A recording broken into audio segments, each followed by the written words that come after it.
Welcome back to 3D CIC Home Edition. I'm Jennifer Herron, CEO and founder of Action Engineering. We are trying something a little different, and we invited you all to participate in our different. We call it the GD&T MBD CAD Hackathon, co-hosted by Action Engineering and Sigmetrix. What I've learned through my journey to pursue GD&T and mastery are three things. One, how much I love to visualize the datum features and the tolerances zones right on a 3D model. I really second guess myself when I'm reading it on a drawing. Number two, I have to think about GD&T differently than I did in 2003 because I didn't learn to make GD&T functional, only expensive. So that brings me to number three, that there is still wild misunderstanding of GD&T running rampant.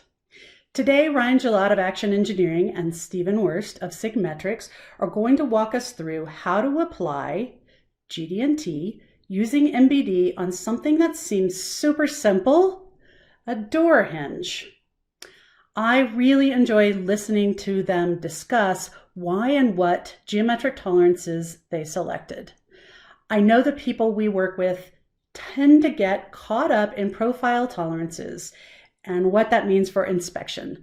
But really the most common mistake made in GD&T is that they get the datum reference frame wrong. So we had two brave souls submit their entries to us. Thank you so much. And we asked them to apply machine readable annotations per ASME Y14.5. The first step we asked them to do was to identify and qualify datum features in order to establish a datum reference frame. Now, we also call this DRF, and you'll hear us, Stephen and Ryan, refer to it as the DRF. The second step was to apply GD&T to the remainder of the features, referencing the datum reference frame that was created in step one.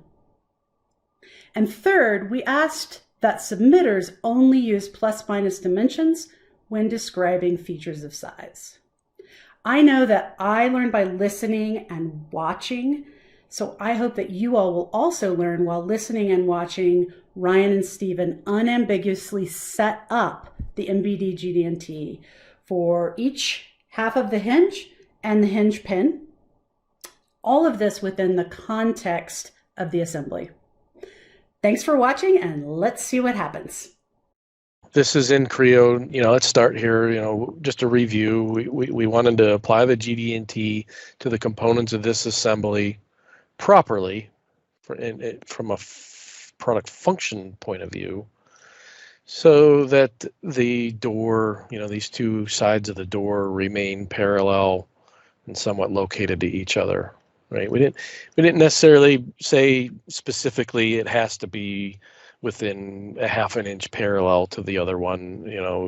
That was that extra credit criteria where you'd need to do some sort of tolerance analysis. But it's the main purpose of this exercise was to see if people could choose the optimal features for establishing that relationship. All right, so here's the Hinge Assembly that we used for the hackathon. And remember, there was 4 criteria. We were going to judge these submissions based on datum feature selection. So establishing a datum reference frame, an optimal datum reference frame in each part, and including qualification of those datum features. The second criteria is, are those annotations meet machine readability requirements? So are they true MBD annotations that can be used to enable other downstream capabilities, such as tolerance analysis or any other technology that can leverage semantic PMI. Then the third criteria was proper definition of the rest of the features. And then the fourth criteria, which was weighted a little bit lower, was to actually recommend some proper values that would require some sort of a tolerance analysis. So we're going to start with the NX submission. Okay, so if we're looking at this model, we see they did establish a datum reference frame with A and B. Right, so A is that feature at the top, and B is this outside cylinder. Right, and then actually C, there's three of them. C would be this flat face at the bottom of that hinge plate. One of the things that I always like to keep in mind when considering datum features and datum feature selection is how is this part going to contact the other parts around it in the assembly, and to me those are the natural candidates to start the process to look at. Now one could argue that that there's a chance that the outer edge of the part, or the top edge in this case that's selected for datum A, is going to make contact with perhaps a cutout in either the door or the frame that this is installed into. But I think just in terms of that first criteria, I think some of the better options would be for the face, which was datum C, against the mounting of the face of the door, the hinge or the frame. The ID, which was chosen, that's would be a better candidate than the OD. The OD in this case is really most likely not going to get near anything. And the other candidates will then become the slot in the middle, which was not selected here, or as was done in this particular example, the hole pattern, which I could see as a viable datum. But in terms, the bigger concern I have with these datum features, and more specifically the DRFs, that there is no requirement that your primary datum be A, but that's a good practice. Most people are expecting that, and in fact, the DRFs call that out. The biggest concern I have with the selection of A on this part is the fact that it's a very small surface. If you were to try to just place this part on datum A and let it rest, it wouldn't be an easy thing to do. You'd have to worry about carefully positioning it so it's going to balance on that edge, and usually that's not a good candidate for primary datum. Your primary datum typically constrains the most degrees of freedom on the part, and is the most significant for constraining the rotation of the part. So I think given the features that were selected here, I think the feature that was selected as C in the other view, that face, would be a much better primary datum. One thing, if you would go back to the first view, one thing to keep in mind when you say that A is the primary datum, any small rotation of that surface, now, and think of it rotating ever so slightly, along its short edge, any small rotation has to be reflected by all the features that are constrained back to it. So if there's a small angular error through the thickness of A to the rest of the part, all of those holes, everything that refers back to A has to follow that change in orientation. And that's going to be a real problem to repeatedly inspect. Yeah, my first and foremost, my concern with the feature used for A is the only relationship it has is to the bottom of the pin. So functionally, it doesn't even really have a relationship to the other half of the hinge.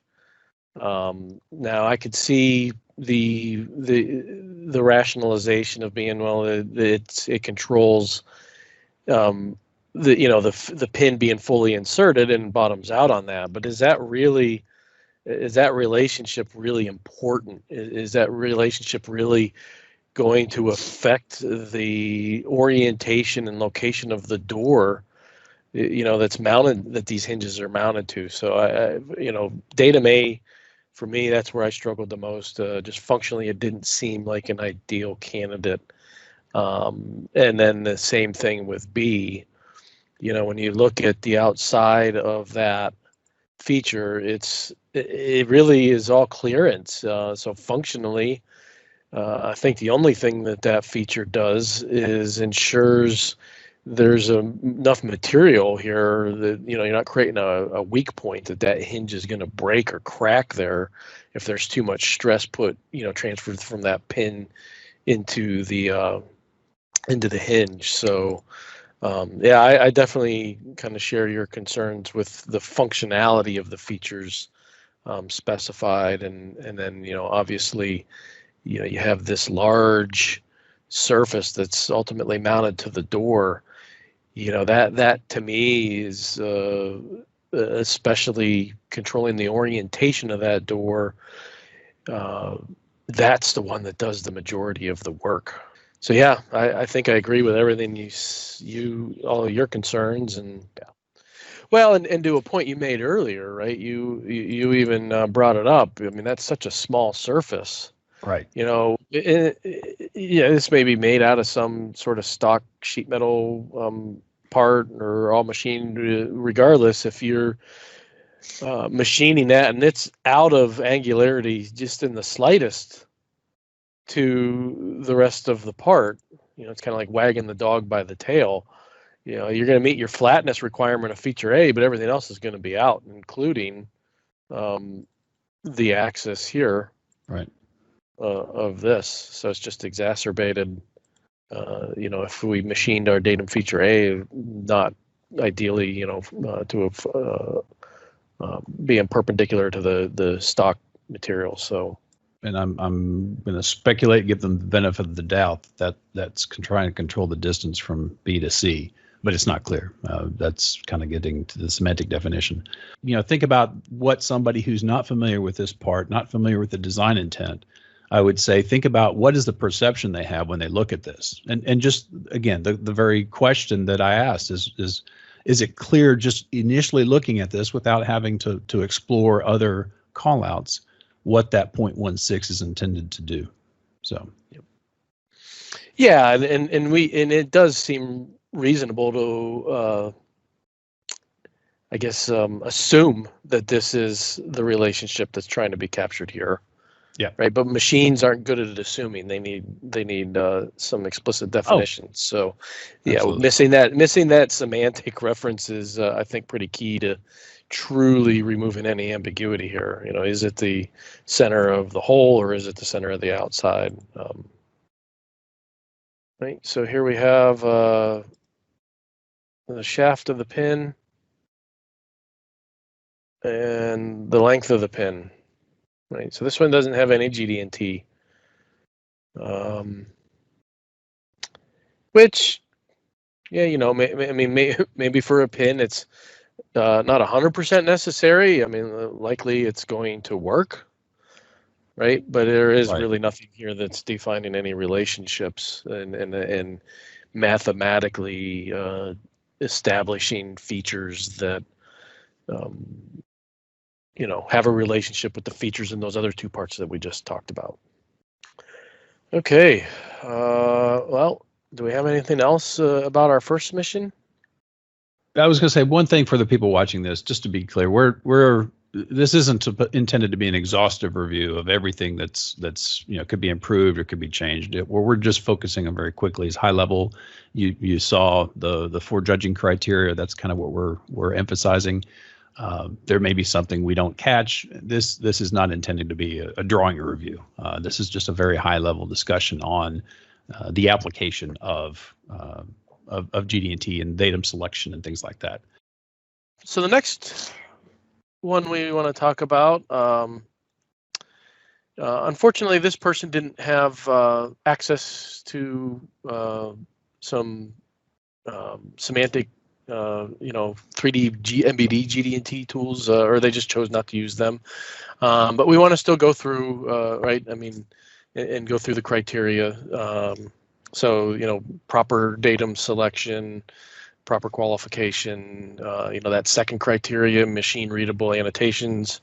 This one doesn't have any, so, but it's still definitely worth talking through the GD&T. So, yeah, looking at the first one here, right? Actually, let's just go over to Creo here real quick and just remind everybody, you know, here's our assembly, just to give everybody a view, right?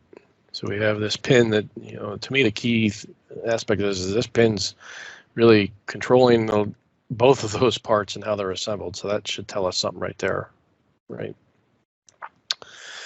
So this person used A, which is that back surface, right? Which definitely makes sense because that's going to, you're going to put that on the door. There's going to be some sort of notch in the door, and that's going to very much control the relationship of, say, I'd say like the next higher level assembly. We got this little hinge assembly, and then you have these doors mounted to the hinges, or so that I can definitely see being a valid choice for a datum feature. B, right? There's the hole, right? Interesting here though. We got a hole here, and then we have a hole up here positioned to B. Right, so that's that one, and then C, we have this hole out here, one of the three holes. I'm sorry, it's got a 3x. It is the whole pattern. So these three holes together are our tertiary. So it's the pattern of holes. Stephen, I'll let you start. What's your thoughts on this one? Well, again, getting back to kind of a criteria that I used to always start thinking about these things. Are these surfaces that are selected, are they contacting a mating part? And in this case, they are. Obviously, as you mentioned, datum A is going to be how this hinge mounts against the door, the frame.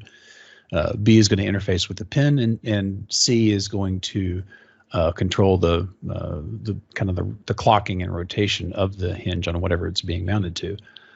So yeah, I think these certainly make sense, and specifically just the way that it's called out. Notice that the position is underneath the hole call out. So what we're controlling here is the clearance hole for these flathead screws that go in here, and not necessarily the countersinks per se. And using, let me rephrase that, using those to establish C. My only if there is anything to kind of think about it and say, well, is there something else that we could use, is the fact that really the clearance holes, while they are roughly controlling the location between the screw and the hinge, or just putting the hinge on the screws, or however you want to think about it. There is clearance there. And ultimately, especially for the first and some of the second, when you tighten these screws down, the hinge is going to be moved around so as the countersink of the flathead screw engages the countersink within the part. So these features are going to control the location and some orientation of this part relative to, again, either the door or the frame to which this is mounted. But there's going to be looseness in that. There's going to be some shifting around that can occur, and that's fine. But overall, I think this is a much better set of datum features to be selected for the function of this part. To me, what jumps out at me with datum feature C is, you've got some very loose tolerances. I mean, just on the diameter, you're 0.6 and the location of 0.5. So that to me is just kind of tells me maybe there's some better features we can use there for datum feature C. The next one, pretty much identical. It's the only difference between those two parts, obviously, is one has a notch here for this little tab that's sticking out on the other one. Other than that, the features are pretty similar between the two parts. All right, this one does have some GD&T applied to the pin. They did add a dimension for the diameter of the pin, and datum feature B. I'll let you go first, Stephen. What's your thoughts on this one?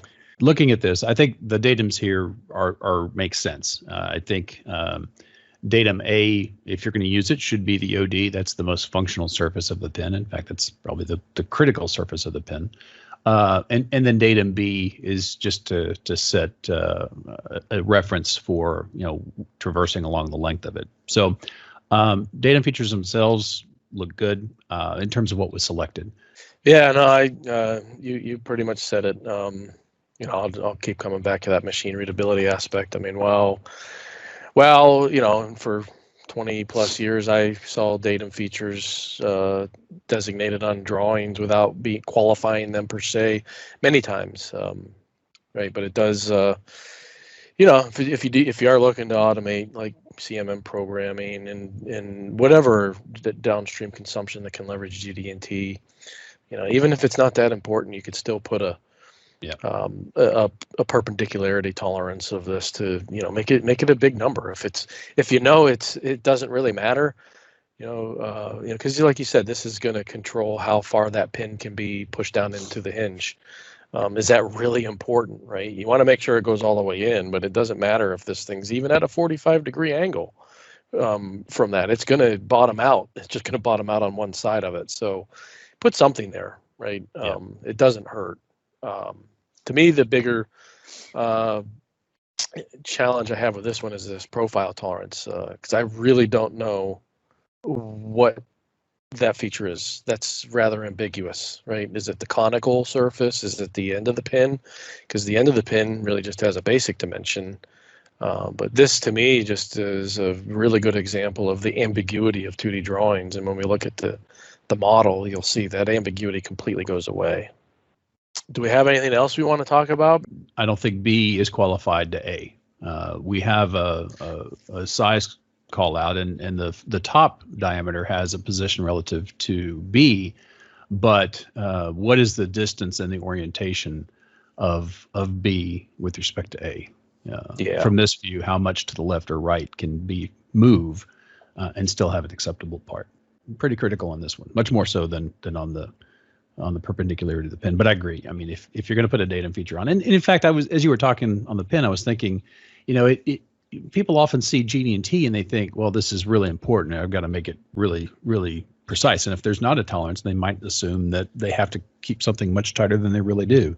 So to your point, just put in a little bit of information to let manufacturing know whether something really needs to be held tightly, like perhaps in this case, or you can have a lot of tolerance and they shouldn't worry about it.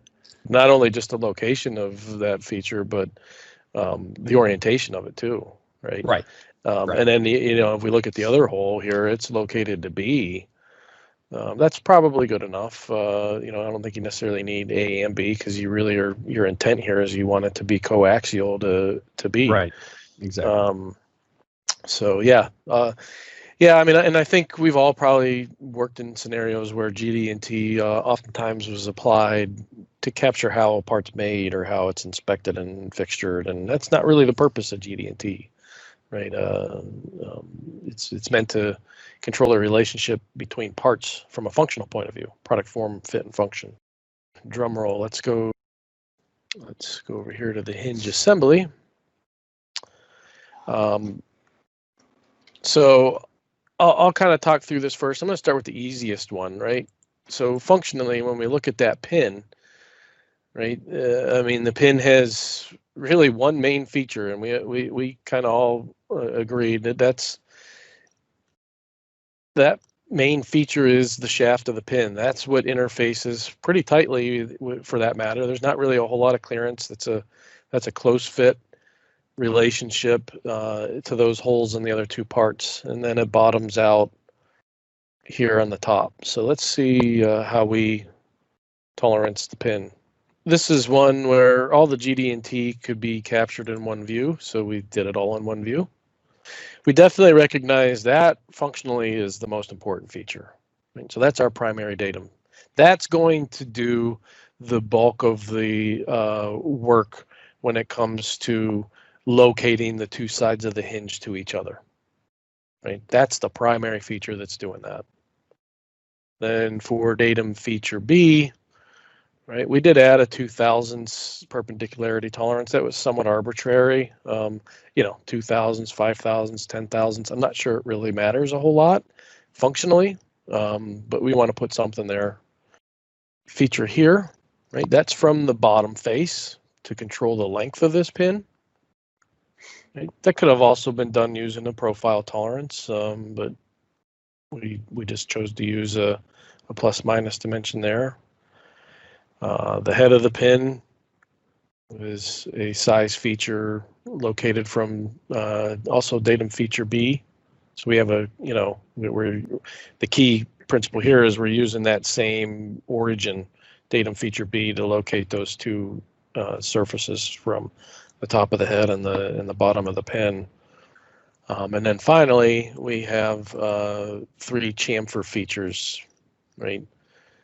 Those two, which are going to control the form, the location, and the orientation of those relative to our datum reference frame. And that also includes the bottom there. So here, to me, this is the human, the human factor, removing that ambiguity. To me, when I pick on that and see that cross highlighting, there's no question of what that tolerance applies to and which features that tolerance applies to, unlike that profile tolerance on the pin in a 2D drawing. I'd probably look to see if we could loosen some of these tolerances up, especially on the 2000s on the chamfers. But I think the approach is hopefully people can understand what we're describing here. Okay, let's look at one of the hinges. So this one, we chose actually this feature as our primary datum feature A. Right? And our rationalization for that one is that's a large feature. There's a large surface area that feature is going to be interfacing with the door. So when it comes to the work of holding and orienting the door and even locating it, that feature is going to do the bulk of the work. B, right? We got to use some a little bit more advanced GD&T techniques, but this one, we didn't just say this hole, we said both of them together, right? And we use the continuous feature modifier. So what's our rationalization for that? Well, we have a different part with a shaft that goes through all of that. It's one feature. So again, when determining, do we do this as one hole and then position this to it, or do we do it all as a continuous feature? Its function is as one continuous feature. You have one single feature in the mating part that interacts with, what's modeled as 2 features on this, but its function, it really functions as one feature. And then we qualified that using a positional tolerance to datum feature B, right? So that diameter is going to, that diametrical tolerance zone gives us a round cylindrical tolerance zone for a cylindrical feature. And this is going to control not only the location of the axis of that hole to datum feature A, but also the orientation. And then datum feature C, this is where we had a different solution than either of the 2 submissions that we reviewed. And that's this feature. Right? And the rationalization here, right, is when I go back to the assembly, is that that's kind of line to line or very close to line. It's somewhat of a tight fit, but that's the relationship we wanted to capture, was the relationship between this feature of size, which is this kind of piece sticking out here, and how it interfaces with the slot on the other hinge. So that was our choice for a third, our tertiary datum feature, as opposed to these holes, because again, our rationalization was that the holes are really just meant to mechanically fasten the 2 parts together. Their purpose is not to locate anything. It's just really to, create that fastening scenario. You cover the datum features well, and just to reiterate, notice not only did they get identified, we're using them as A, B, and C, so that's the labeling that we gave in terms of primary, secondary, and tertiary, in terms of how they're going to control the part. I could see, some people might think that perhaps the continuous hole could serve as a primary, and there could be arguments in favor of that. Because in one case you're connecting against the door. In the other case, you're connecting against the pin, and one could argue, depending upon how they're looking at this, which one is controlling the part a little bit more. And really, and I'll say, in general, usually a part that you're working on is interacting with more than one other part in the assembly. And if it's one other part, it's easy, right? You know exactly how that's going to interact with that single part, but usually that's not the case. And so when you have situations like this, when you have the potential for 2 or maybe 3 or more significant surfaces to choose between as your primary datum feature, have a conversation with manufacturing, right? At that point, you have some flexibility in what you define because they're all functional, So talk to manufacturing, talk to inspection, see what they would prefer, what makes it easier for them, right?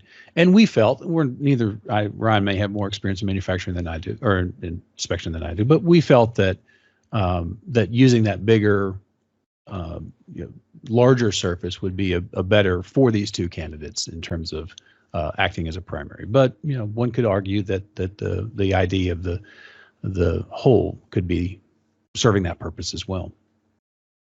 In terms of the other callouts, since we're talking about the pattern, one thing we took a slightly different approach on, and what we saw in the submissions where the countersink was underneath the callout. That's the most common. Back when I was doing real engineering work and not just doing software to evaluate it, was that was very common. And so there are, if you dig down into the details of GD&T, you get into some areas of conversation, let's say, on controlling conical surfaces.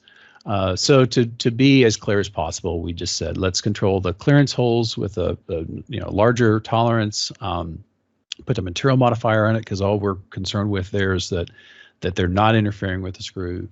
And then let's have another call out specifically for the 3 conical, the cone features that are engaging the heads of the screw. But what was done in the submissions is quite common practice, so we see it quite a bit as well. Most of the external surfaces, say around the edges, as well as the OD of the cylinders where the pin goes into, these are not that critical, assuming that the pocket that this goes into is not tight, which is our assumption that there's plenty of clearance there. So we just put a general call out on that back to A, B, and C. This could also be done if all the tolerances are the same with some type of general profile note. But as I talk, and as Ryan selects the different items that I'm mentioning, hopefully everybody sees how clear that this model-based definition is in terms of having you understand what I'm describing verbally, right? You can immediately see when I say, the call out for a profile of 20 of 5 surfaces, what 5 surfaces that's controlling. And so if I were doing this, trying to talk to a drawing in this way, I think it would be a little bit more challenging in having this conversation. How is it going to be consumed by the various software programs through the process, either through some type of analysis software like tolerance analysis, or once it gets into manufacturing by CAM software, by inspection software, all the different things that need access to this information. How is that going to get there? Is it going to be transmitted digitally, electronically, or is it going to have to be re-entered? To Stephen's point, when you start looking at these profile tolerances that have larger tolerances, it's a feature-based approach to designing parts. It's pretty obvious which ones are not as important as the others.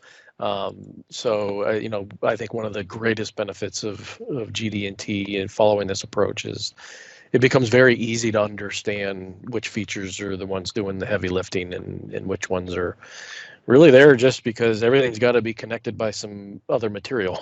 All of these could technically have been annotated as one profile tolerance and had the sort of the same intent derived from that.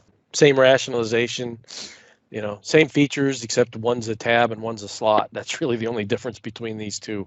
But we use that same corresponding feature in this hinge for our tertiary. Could you open up one of the two Hinge parts for the model that was submitted with just the drawing-based annotate or drawing-based GD&T applied?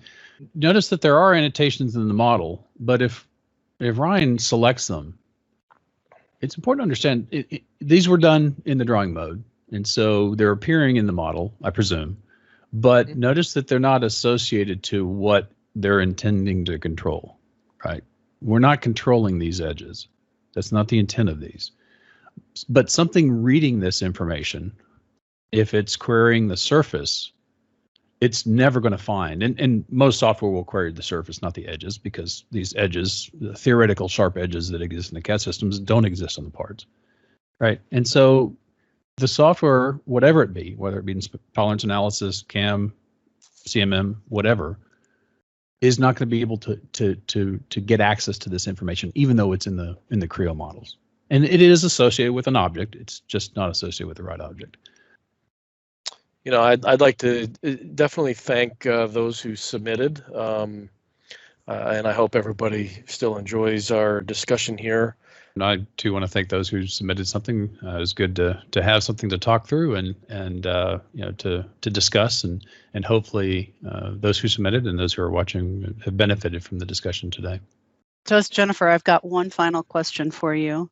Why do you think the two solutions that were submitted were so different? I've been working with GD&T, you know, probably since I graduated college in '98. You know, my background was injection mold tooling and, you know, in the connector and electronics industry. And I can say that for so long, I was taught how to interpret GD&T. Right. And it was the discussions around GD&T were mostly around setup of manufacturing fixtures and, you know, inspection fixtures. And it really became a cost issue, you know, especially for, you know, you're talking about an industry where companies are making billions of parts. So they want to make the process of inspecting it as cheap as possible. So basically, I spent 20 years learning how to interpret GD&T that was applied in order to make inspection and manufacturing easier and cheaper, which is 100% totally not the reason GD&T was introduced in the first place. So not really until the last 4 or 5 years did I relearn GD&T from a functional product form, fit, and function point of view. And you know, in my experience, those companies I worked for in the electronics industry weren't the only ones, you know, with that incorrect philosophical approach to GD&T. You know, the second one, to be quite honest, is, you know, for 20 years, I learned GD&T in the context of 2D drawing. It's hard to understand. It's not that easy. But when you look at it it's a three-dimensional language that people have been trying to apply in the context of a two-dimensional medium. That makes it even harder, right? So now that you add MBD, understand the functional purpose of GD&T, it just light bulbs went off every day for weeks while I was getting more into MBD and GD&T. For 20 some years, I was also had a pretty severe lack of understanding of the purpose, as well as, you know, proper application. You know, it's a great question. I always start from the fact that GD&T is a language, right? We're in many classes are kind of vocabulary centric. They're talking about what a particular symbol or rule or something means. There's not as much that get into the application of the language and what to think about when trying to use it. Like any language, you're going to get differences in how people say things. So it's having that good, thorough, basic understanding of the concepts. It's not just understanding what the symbols means, but, you know, having that mindset. And Ryan alluded to this too as well. Is what's the process that you should start to think about when you start to apply these definitions to your models or to your drawings. I think once you start to establish that general process, and give that to people who have a comparable knowledge of the language, if you will, then you'll start to see the proposed solutions converge. And one critical thing here, and I liked what Ryan did in this case, many of people's first encounters with GD&T as a language is focused on a part.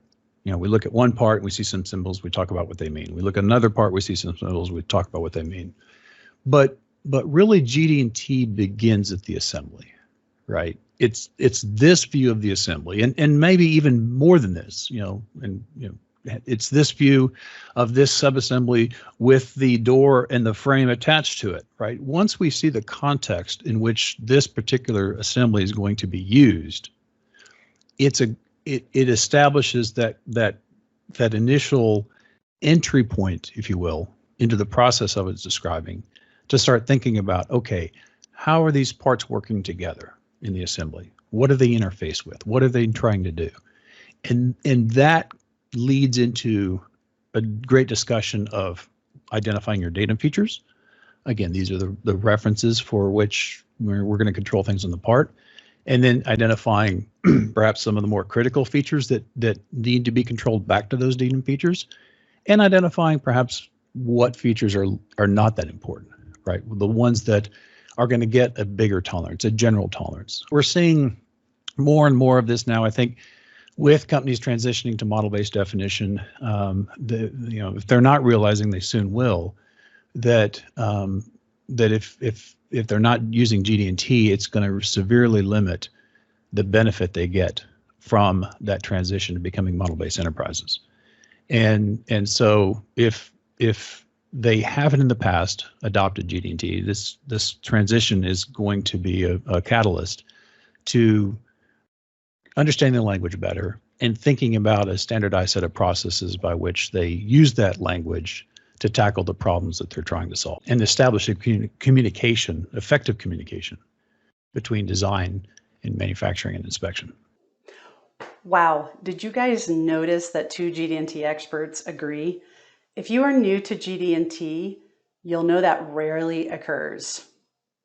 From identifying the largest surface area to contact the door as our primary datum feature, to understanding the nuance of creating semantic connections between the chamfer callout, I love how the model enhances our understanding and discussions around GD&T.